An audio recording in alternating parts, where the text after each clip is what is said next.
estimados colegas y estudiantes, colegas que son miembros del Colegio de Psicólogos del Perú, del cual también soy, pues, un digno miembro asociado, y pues estudiantes de psicología que a futuro también se colegiarán para que estén en la orden y pues trabajen dentro de los límites de la legalidad y la ética en nuestro país.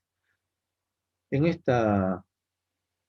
mediodía, no podría decir ni mañana ni tarde, ya estamos en mediodía, y como parte pues del 19º Congreso Peruano de Psicología, debo agradecer la invitación que ha hecho el Colegio de Psicólogos para presentar pues esta ponencia terapia cognitivo-conductual para reducir la ansiedad durante el aislamiento social. Eh, este año pues hemos tenido este tremendo problema y lo seguimos teniendo, el problema pues de la pandemia, el COVID-19, el SARS, este problema pues que ha provocado una crisis sanitaria a nivel mundial y en la cual nuestro país se ha visto muy comprometido y sigue pues muy comprometido. Las políticas han hecho que las personas, para resguardar su salud y su vida, permanezcan distanciados, aislados unos de otros, algunos aislados completamente. Mucha gente no sale hasta ahora de sus casas durante muchos meses. Y otros distanciados, porque también cuando estamos viajando o cuando nos encontramos con alguien debemos mantener cierta distancia. Vamos a ver entonces cómo es posible, pues, de que este problema del distanciamiento o aislamiento social está provocando en cada uno de nosotros algunos trastornos como el que vamos a ver el día de hoy, el de la ansiedad. ¿Y qué podemos hacer, pues, los psicólogos para ayudar a estas personas que tienen este problema de ansiedad debido al aislamiento social? Como seres humanos, nosotros estamos siempre en contacto con otras personas. Y este contacto, pues, va a producir en nosotros la segregación, pues, de ciertas sustancias químicas que van reforzando nuestra estructura psicológica. Y estamos constantemente, nosotros desde que nacemos, siempre en contacto con otras personas, alegrándonos, riendo o a veces también peleando. Y hoy en día, pues, debido a estas políticas de aislamiento, el contacto se ha perdido. Y esto va a ir provocando, pues, en las personas ciertas reacciones, como el caso de la ansiedad. Pero hoy día pues nos toca hablar qué hacemos con respecto pues a la ansiedad y una de las alternativas es trabajar con la intervención cognitiva conductual. Esta intervención cognitiva conductual es un modelo de intervención psicológica con base empírica, vale decir que está basada en investigación empírica, investigación fáctica, investigación con personas en las cuales se ha probado las técnicas y terapias cognitivo-conductuales. Por lo tanto, tiene sustento empírico. Es una de las estrategias de intervención más utilizadas y con mejores resultados en todo el mundo. Las investigaciones así lo han determinado. La terapia cognitiva conductual influencia en las conductas tanto privadas como públicas. Esto quiere decir pues que el comportamiento abierto o observable y también el comportamiento interno, privado, como el pensamiento, como el lenguaje interior, como la fantasía, como la conciencia, también pues van a modificarse, o sea, van a cambiar. En el sentido de modificación entendida pues como un incremento o disminución de la frecuencia, latencia, tasa, magnitud, fuerza o intensidad de la conducta, sea privada o sea pública. Consta de 4 fases o etapas, ¿no? La detección, la evaluación, la intervención y el seguimiento.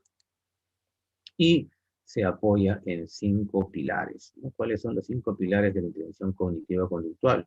Primero que todo, la psicología experimental. Las investigaciones realizadas a través del análisis experimental del comportamiento y otras formas de psicología experimental apoyan, ¿sí?, el trabajo de terapéutico cognitivo-conductual. También, pues, el aprendizaje clásico, o sea, la teoría del aprendizaje clásica, vale decir, pues, la teoría que conocemos como condicionamiento clásico, donde las respondientes o respuestas fisiológicas son las que se van a ir desarrollando a través de la asociación de estímulos previos. El aprendizaje operante, donde el análisis de la triple relación de contingencia nos permite entender que hay muchas conductas con las que operamos en el medio y estas conductas pues son seguidas de alguna consecuencia que va a incrementar o disminuir la fuerza de la conducta operante. También el aprendizaje social, ¿no?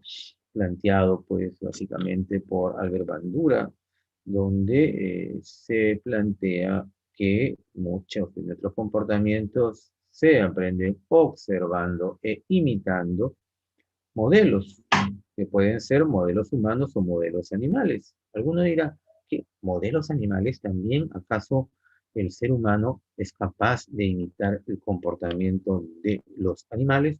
Sí, hay mucha experiencia en la que se observa pues, el comportamiento humano que ha sido producto de la imitación del modelo animal. Por ejemplo, si alguien se pone a pensar en la danza, muchas de las danzas emulan o repiten o imitan pues comportamientos de animales, ¿no?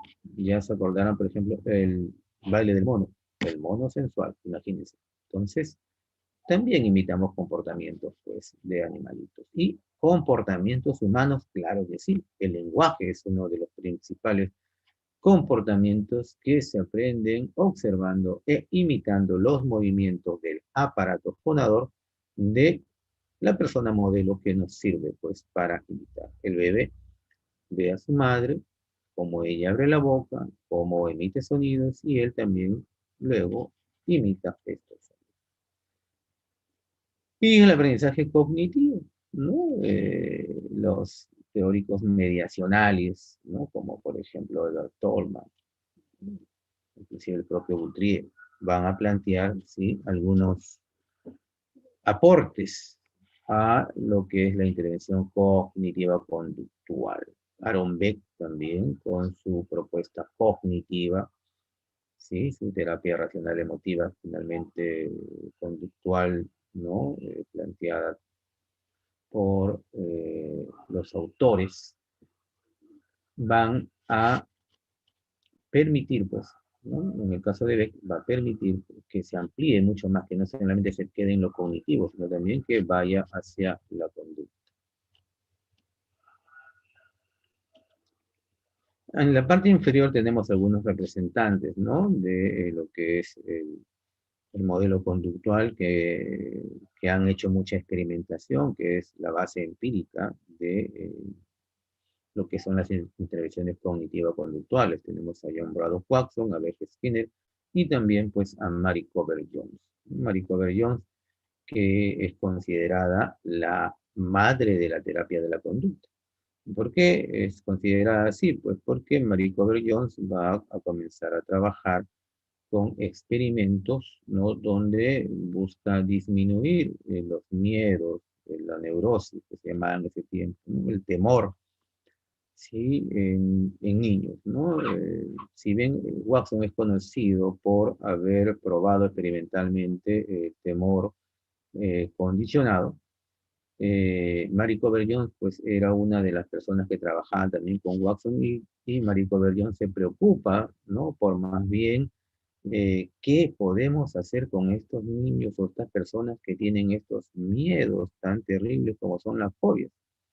Watson trabajó con el pequeño Albert y Mary Cover Jones con el pequeño Pedro o Little Peter, donde pues ella va a proponer y va a trabajar experimentalmente para disminuir este miedo, esta ansiedad muy fuerte que se produce ante ciertos estímulos, logrando pues ciertos mm, resultados, ¿no? Adecuados, disminuyendo el temor, pues en el caso del pequeño Peter. ¿Quién la llama? Pues, ¿no? A ella la madre de la terapia de la conducta, ¿sí? Es Joseph Wolpe, ¿no? Que escribe muchos libros sobre terapia de la conducta. Entonces, él es quien la apoda la madre de la terapia de la conducta, porque es quien inicia precisamente pues, este trabajo, ¿no? Experimental para reducir el miedo, la fobia, la ansiedad en un pequeño. Bien, con respecto a los trastornos de ansiedad, ¿sí? Vamos a encontrar pues, que hay evidencia científica que recomienda pues, ¿no? el uso de algunas técnicas para el caso de la ansiedad. Acá tenemos ansiedad y depresión, pero no vamos a preocupar solamente del tema de la ansiedad, ¿no? Entonces, para agorafobia y trastornos de pánico con agorafobia, que son temas ¿no? Relacionados a la ansiedad, pues tenemos la terapia cognitiva conductual. En caso de trastorno de ansiedad generalizada, la relajación aplicada y las terapias cognitivas conductuales. En trastorno obsesivo compulsivo, la exposición con prevención de respuesta. En trastorno de pánico, la relajación aplicada. En trastorno de estrés postraumático, exposición, inoculación del estrés, terapia cognitiva. En fobia social, exposición. Y en trastornos de estrés, inoculación del estrés. Los casos que más se ven, pues, actualmente en la crisis sanitaria mundial, los casos que más se ven en clínica psicológica, que más asisten o solicitan atención a través de los teléfonos de fondo ayuda, pues son los casos de trastorno de ansiedad generalizada y también el caso de trastorno de pánico. Son los dos casos que más se están observando y el trastorno de estrés postraumático en el caso de muerte o de observación de muerte, sobre todo de personas cercanas. Pero por el aislamiento mismo, no por la muerte, ¿sí? Lo que vemos es trastorno de ansiedad generalizada y trastorno de pánico. Por lo tanto, ¿sí? Las técnicas que se deberían aplicar son la relajación aplicada y la terapia cognitivo-conductual, ¿sí? En ambos casos, sobre todo en el caso de ansiedad generalizada. En pánico, principalmente relajación aplicada. Bien, la ansiedad y el aislamiento social están yendo como de la mano, ¿no? Tomando en cuenta los manuales diagnósticos, es altamente probable pues el trastorno de ansiedad generalizada y el trastorno de pánico. Y es lo que se está encontrando, ¿no? La estadística nos está demostrando que es así. Ya son varios autores que están trabajando con el tema de qué problemas psicológicos o trastornos mentales y del comportamiento se están presentando con mayor frecuencia actualmente, pues y el tema de la ansiedad es uno de los que más se presentan. Luego, el tema de depresión. Entonces, estos dos trastornos, ansiedad generalizada y trastorno de pánico, son los que se están presentando con una alta frecuencia en pues, los casos que están llegando a consulta psicológica. Con respecto a la ansiedad generalizada, pues lo que va a ocurrir es que la persona, ¿no? De pronto, en alguna situación ya saliendo de casa o dentro de su propia casa comienza a pues sentirse angustiada. En cualquier lugar está angustiada. De la nada le viene la angustia. Se hiperventila. Sus latidos del corazón aumentan excesivamente. Y pues va a comenzar a tener problemas en cuanto a su interacción y su rendimiento. En muestras de población general, la prevalencia anual del trastorno de ansiedad generalizada se sitúa en el 3% aproximadamente, mientras que la prevalencia global llega hasta el 5%. En los centros médicos para trastorno de ansiedad, aproximadamente el 12% de los individuos presenta un trastorno de ansiedad generalizada. Muchos individuos con trastorno de ansiedad generalizada se consideran ansiosos o nerviosos de toda la vida, aunque más de la mitad de los que acuden a la consulta manifiestan que el trastorno de ansiedad empezó en la segunda infancia o en la adolescencia. O sea, vale decir que asumen que se inicia aproximadamente a los 7, 8 años y durante la adolescencia. Se da con mayor frecuencia a partir de los 20 años de edad. ¿Por qué se da con más frecuencia a partir de aquí? Porque a partir de los 20 años se ingresa a la etapa de la adultez temprana, donde el adulto temprano tiene más responsabilidades, ¿no? El adulto maduro comienza a asumir responsabilidades, por lo tanto, entonces hay como una sensación mayor de amenazas al no cumplir con las responsabilidades para las cuales la sociedad pues tiene prescrito dicha responsabilidad. El curso es de carácter crónico, pero fluctuante, con frecuentes agravamientos, coincidiendo con periodos de estrés. Primera fase, cuando intervenimos, entonces la primera fase hemos dicho la detección, ¿no? Donde se debe modificar el estado de ánimo, donde vemos nosotros que hay una excesiva preocupación constante del paciente, su rendimiento disminuye, se le encuentra completamente nervioso, alterado, sus músculos se tensionan, comienza a tener dolor, sudoración, mareos, palpitaciones, vértigos, malestar epigástrico, temores y presentimientos. Malestar epigástrico quiere decir que vamos a encontrar de pronto pues clientes, usuarios que vienen y manifiestan pues que tienen por ahí sensación de náusea, sensación de gastritis, acidez estomacal. Segunda fase viene la evaluación, el diagnóstico. En esta fase tenemos que utilizar nosotros instrumentos que sean válidos, confiables, que tengan normas actuales. Un instrumento debe ser útil, válido, debe ser consistente, confiable, y sus normas deben ser actuales, ¿sí?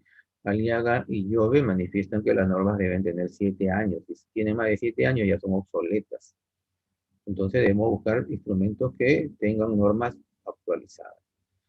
Dentro de los instrumentos que se utilizan en la clínica psicológica peruana, pues tenemos el test de Zoom, que inclusive el MINSA utiliza esta prueba, el test de ansiedad de Zoom, y también tenemos la escala de ansiedad de Goldberg, que nos pueden permitir, pues, determinar con qué frecuencia o en qué nivel se encuentra la ansiedad.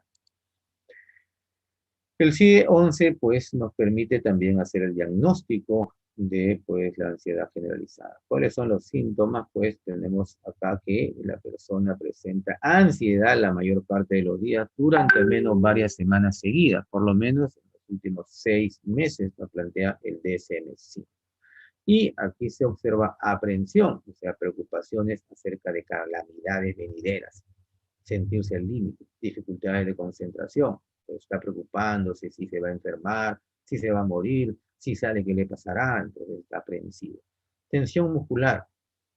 Los músculos entonces comienzan a ponerse duros, a tensarse y va a haber pues por ahí agitación e inquietud psicomotriz. Vemos que están moviendo el pie, que están moviendo la mano, ¿sí? Comienzan los dolores de cabeza, la cefalea, los temblores y la incapacidad para poder estar relajado y tranquilo. Y también vemos hiperactividad vegetativa, ¿no? Mareo, sudoración, taquicardia, taquimia, molestias epigástricas, vértigo, sequedad de boca. Esa es la hiperactividad vegetativa, quiere decir que hay una gran actividad, ¿sí? De nuestros órganos internos. O sea, todo lo orgánico comienza a trabajar en exceso. Luego pasamos ya a lo que es el tratamiento. Ya hemos identificado que se trata de una persona que tiene ansiedad generalizada, entonces ahora ya debemos comenzar a trabajar en función al diagnóstico y priorizando la intervención contingencial. Las técnicas cognitivas conductuales que elige el 94, Echeburúa, Salaverría, de Corral y Polo López en 2010 manifiestan que cuentan con evidencia científica de la efectividad en el tratamiento de la ansiedad generalizada son las siguientes. La relajación aplicada, desensibilización sistemática, reforzamiento encubierto, aserción encubierta, ensayo de afrontamiento y la reestructuración cognitiva. Con una mayor, de repente, disponibilidad de tiempo y mayor investigación, también se podrían comenzar a trabajar con mindfulness y terapia de aceptación y compromiso. Pero todavía falta evidencia mayor con respecto a estas dos técnicas que son de tercera generación, ¿no? Que son técnicas contextuales. Mientras que acá estamos hablando de las técnicas cognitivo-conductuales. Bien, en trastorno de pánico, que es el segundo problema que estamos viendo, el primero ha sido ansiedad generalizada, el trastorno de pánico también se puede presentar, ¿no? Se está presentando en este momento de crisis sanitaria, aislamiento y distanciamiento social. Según la Organización Mundial de la Salud, el trastorno de pánico se caracteriza por ataques de pánico inesperados y recurrentes que no se limitan a estímulos o situaciones particulares.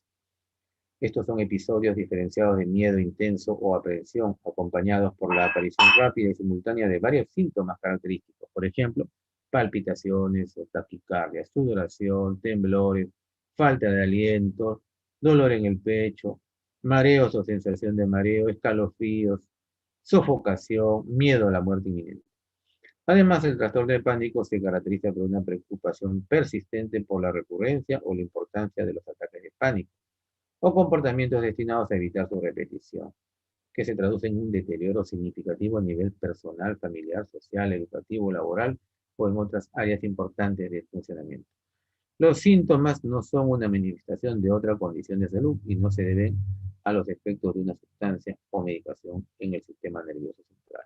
Entonces, si la persona tiene depresión, ¿no? Podría por ahí también de vez en cuando tener estos ataques. No sería un trastorno de pánico, sería depresión. Si la persona está consumiendo, ¿no? Tal vez por alguna enfermedad que esté presentando, algún tipo de fármaco que provoque que su corazón palpite más rápido, que hiperventile y se preocupa por ello, pues no es el trastorno de pánico, es un efecto de la medicamentación. Primera fase de detección, hay que observar los síntomas físicos asociados al pánico. Estos son el dolor en el pecho, vértigo, dificultad para respirar, palpitaciones, sensación de ahogo, que se inician súbita y rápidamente durante pocos minutos. Entonces así, de la nada comienza de pronto a tener las palpitaciones, los mareos, la dificultad para respirar. Esto entonces es súbito de inmediato. No es como el trastorno de ansiedad generalizada que se va haciendo lento y de pronto ya no se vuelve fuerte. Muchas veces esta reacción está asociada a temores específicos, a personas o situaciones, las que provoca pues a él escapar o aislarse. Por ejemplo, no compartir la mesa con los familiares, ¿no? Tiene miedo al papá, a la mamá, ¿no? Que han venido de la calle, que han estado trabajando, no ver televisión con algún familiar, etcétera, etcétera. Bueno, acá también tenemos que aplicar pruebas que sean válidas, confiables y con normas actuales. En el caso de pánico, podemos evaluar con el cuestionario de pánico y agorafobia, el CPA, de Santini-Chorok del año 97, o la escala de gravedad del trastorno de pánico, el P de Is, de Scher y otros del año 92. Estas dos pruebas nos permiten, pues, a nosotros cuantificar en qué medida se encuentra la persona, pues, con este trastorno de pánico.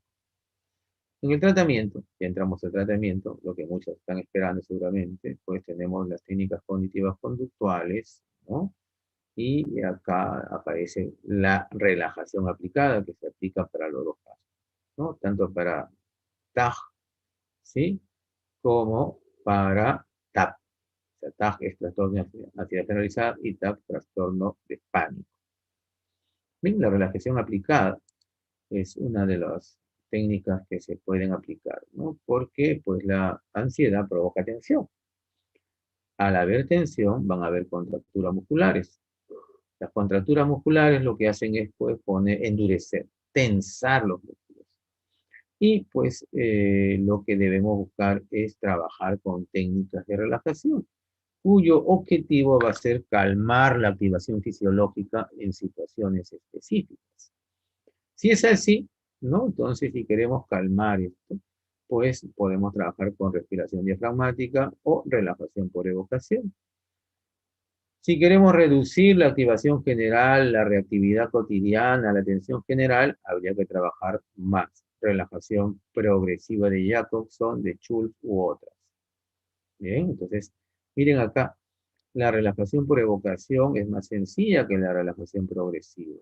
La respiración diafragmática es parte, pues, de las técnicas de relajación. Pero vamos a ver en función de qué objetivo estamos trabajando. Queremos calmar la activación fisiológica en situaciones específicas, respiración diafragmática, relajación por evocación. Queremos reducir la activación general, la reactividad cotidiana, la atención general, o sea, acá en ansiedad generalizada, la relación progresiva de Jacobson o de Schultz.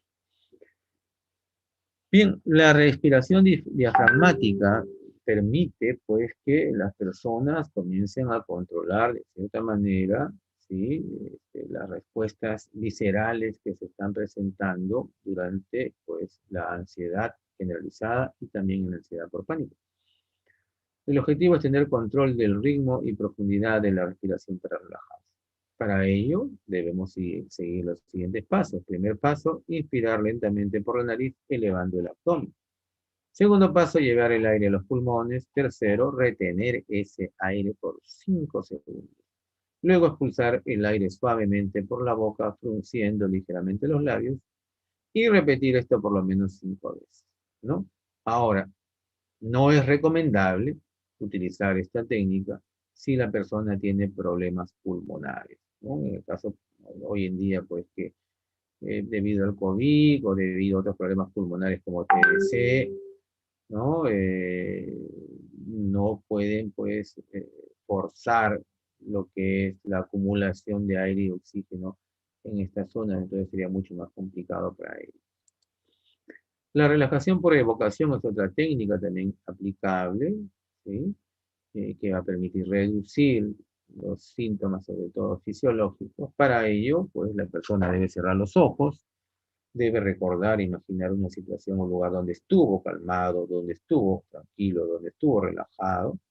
Luego debe tratar de recordar las sensaciones visuales, olfativas, auditivas, cutáneas, musculares que sintió aquella vez y luego concentrarse en esas sensaciones tan agradables, ¿no? Respirando profunda y suavemente. Entonces, por ejemplo, usted cierra sus ojos, usted recuerda, ¿sí? Una situación donde estuvo calmado, vamos a suponer que cuando fue a la playa, una tarde de verano, en la caída del sol, estuvo bastante tranquilo y relajado. Con los ojos cerrados debe recordar ese momento y también debe comenzar a recordar las sensaciones, el aire que pasaba por su piel, que respiraba, los olores que sentía, la temperatura que tuvo en ese momento, y el roce de la arena tal vez en sus piernas. Entonces todo lo que fue sensación, ¿sí? Visual, olfativa y auditiva, cutánea, debe tratar de imaginarlas también en el momento. Debe concentrarse en esas sensaciones respirando profunda y suavemente. Y así se relajará por evocación, ¿no? En el momento en que de pronto, vamos a suponer, está en la mesa, llega un familiar a sentarse y ya comienza a tener la respuesta fisiológica, que el corazón comienza a palpitar, comienza a ponerse ansioso. Entonces, en este momento, puede cerrar los ojos y comenzar a trabajar con relajación por evocación. La relajación de Jacobson es mucho más larga, ¿no? Es mucho más larga y involucra pues la tarea de tener que trabajar con la tensión de los músculos y la relajación de los músculos durante una buena cantidad de tiempo. Los pasos a seguir son los siguientes, ¿no? Hay que realizar el ejercicio en un lugar tranquilo, sin bulla, donde haya comodidad. Hay que, pues, trabajar en un tiempo aproximado diario mínimo de 15 minutos. Y la postura será sentado en una silla, apoyando la espalda en el respaldar e inclinando la cabeza hacia atrás. Los brazos extendidos, caídos, relajados hacia los lados. Debe aprender a tensar durante 10 segundos y relajar, o sea, distender durante 15 segundos estos músculos, estos 16 grupos de músculos que tienen. Al final nos concentramos en las sensaciones agradables de la relajación. ¿Sí? Entonces, sentado en la mesa, colocando los brazos y piernas hacia los costados, comenzamos a tensar los músculos de todo el cuerpo, comenzando con los brazos y terminando también pues en la cabeza durante 10 segundos. Y luego 15 segundos dejarlo descansar. Fase sugerida, primero tensar las manos, brazos, tórax, cuello, rostro y piernas durante 10 segundos las 2 primeras semanas.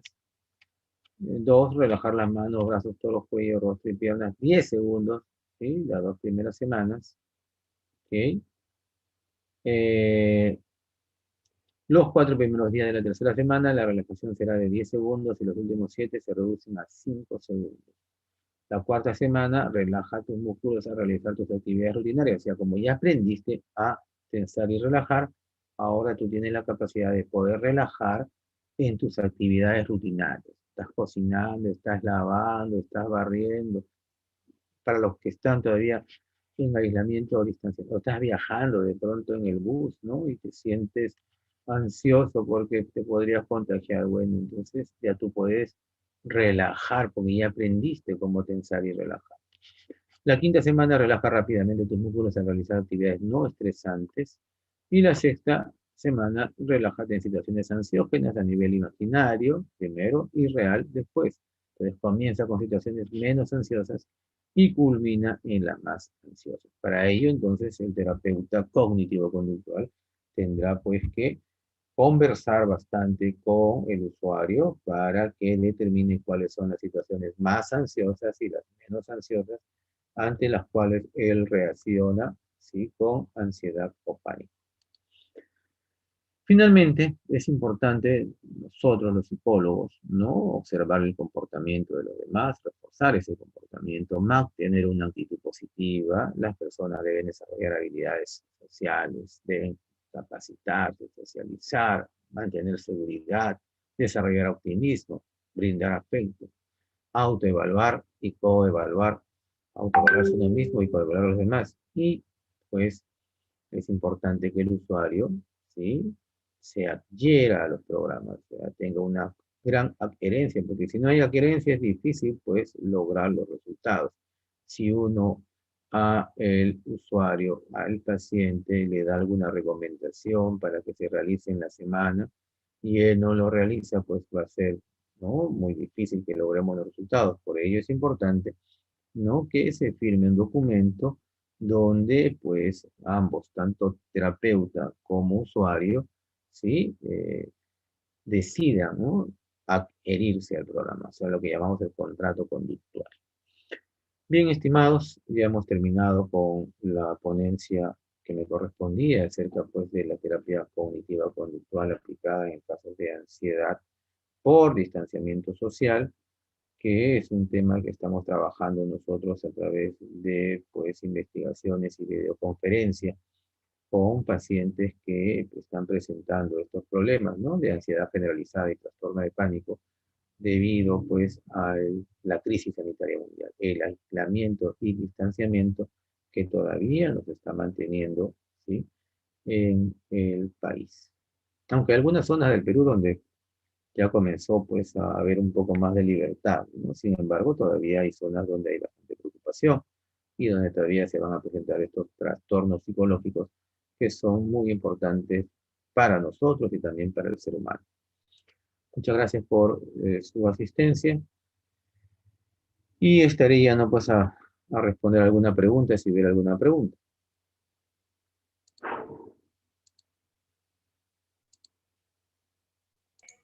Así, ah, sí, sí, doctor Grajeda. Vamos a ir a la ronda de preguntas.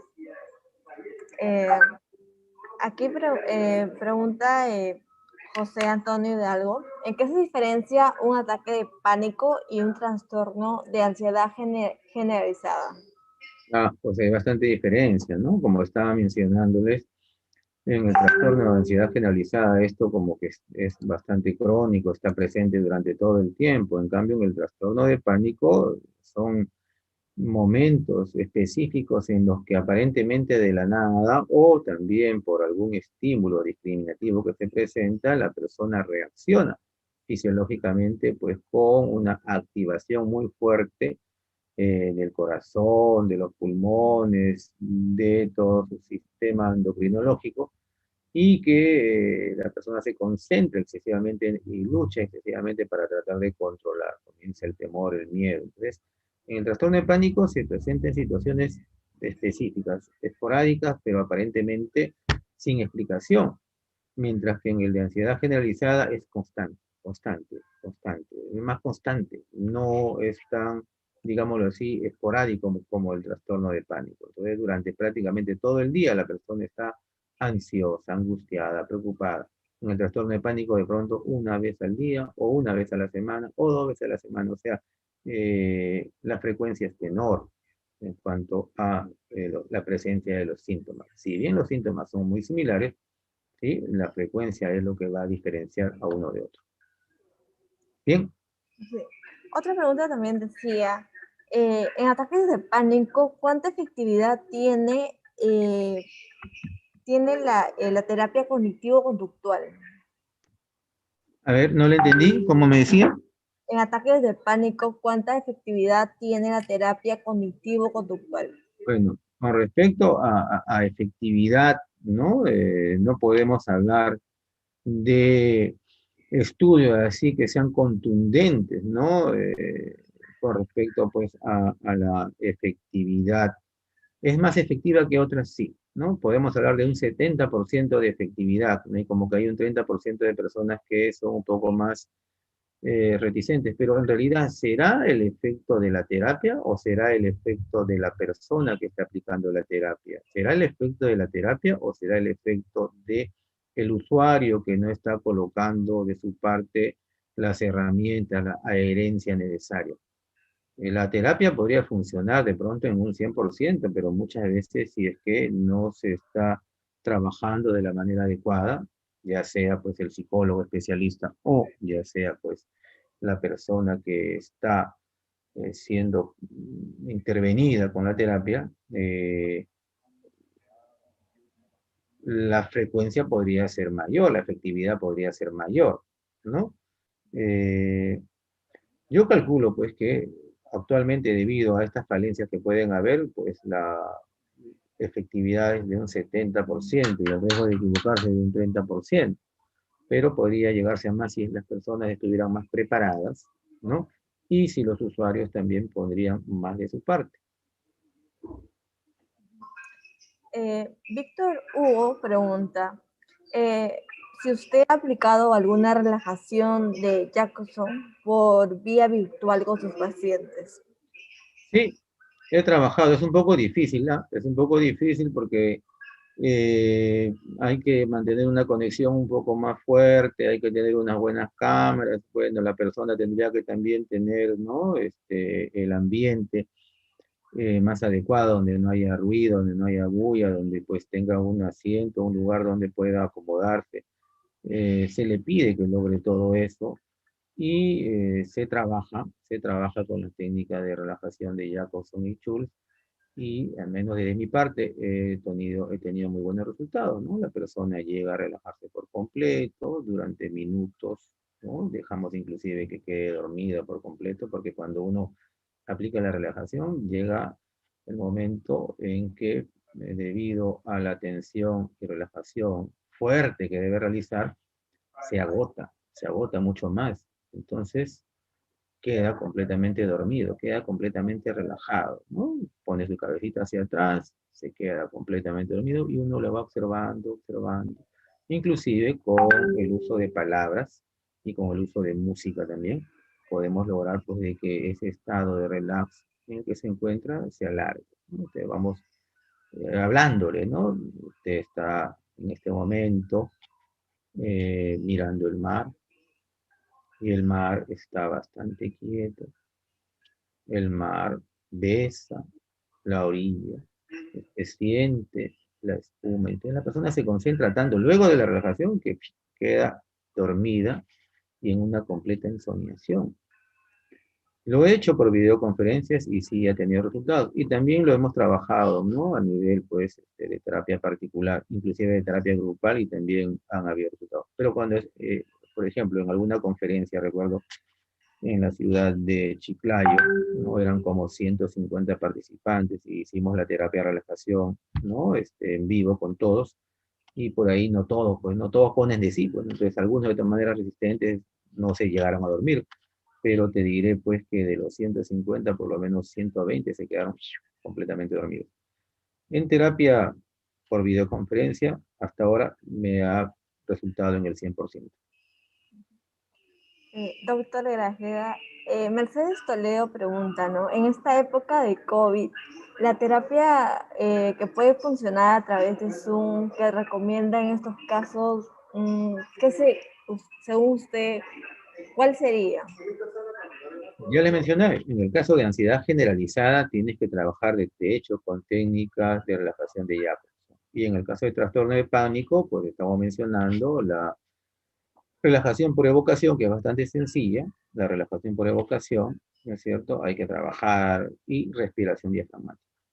Esas dos terapias hay que trabajarlas directamente a través de la videoconferencia, logrando una gran conexión con la persona. Entonces, en trastorno de pánico, ¿sí? Que es focalizado en momentos, ¿no? Lo que es relajación por evocación va a funcionar, ¿no? Y también, pues, lo que es respiración diafragmática, porque permite controlar rápidamente, ¿no? La persona de pronto comienza a sentir que su corazón palpita rápidamente, ¿no? Y no sabe qué hacer. Entonces, como se le enseña a hacer respiración diafragmática, comienza a trabajar, a respirar profundamente, llevando el aire a los pulmones, inflando la barriguita y luego botando. Entonces aprende a tener control de la respuesta fisiológica, pero con mucho cuidado, porque también hay que trabajar ahí bien. A veces se exceden y comienzan a llevar demasiado oxígeno al cerebro, y cuando hay demasiado oxígeno, todo se altera.